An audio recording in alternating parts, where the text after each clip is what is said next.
Dearest Nefay, it has been so long since last we spoke, but I know at the time your pain was most crippling and I left abruptly.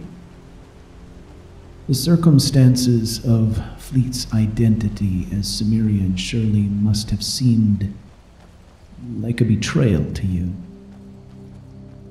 I must confess that Little Feather's true nature was hidden even from me, though I professed to be as a father to him for many years.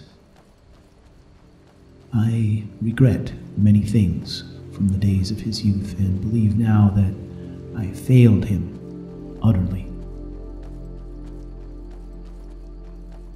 Though I have no right to ask anything of you, I hope that you will read my words and consider them with your heart rather than your mind. The future of Tamriel may depend on the decisions we make in the coming weeks.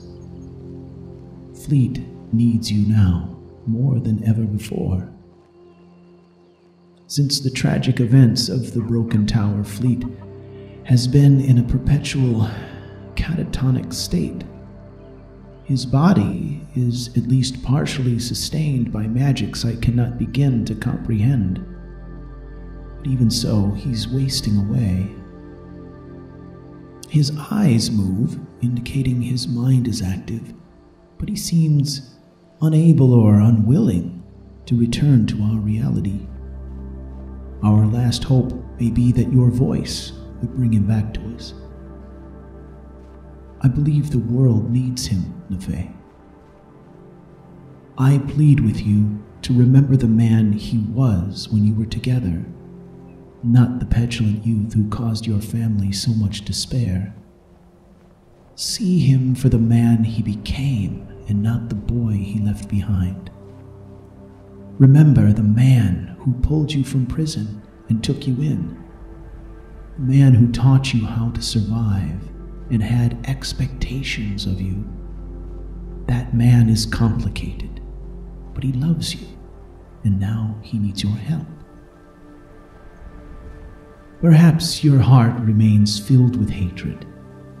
Perhaps you can never forgive Little Feather for all that he did in his youth. Even so, consider what you deny the world.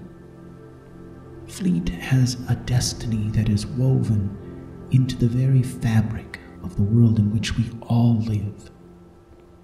I have come to understand that he is the mythical Dragonborn, and that his power and destiny are real. Tamriel needs him. We all need him to recover. If you cannot be moved by the man he has become, then consider for a moment the boy he was. Lonely, friendless, abandoned, and abused.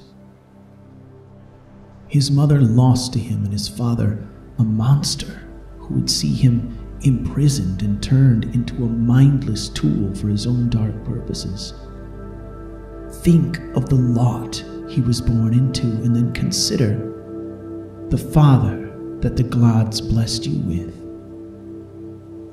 The loss of your father was a tragedy beyond comprehension, but consider what your life might have been like, devoid of that love, brief as it was, and tell me that this is a man worth nothing.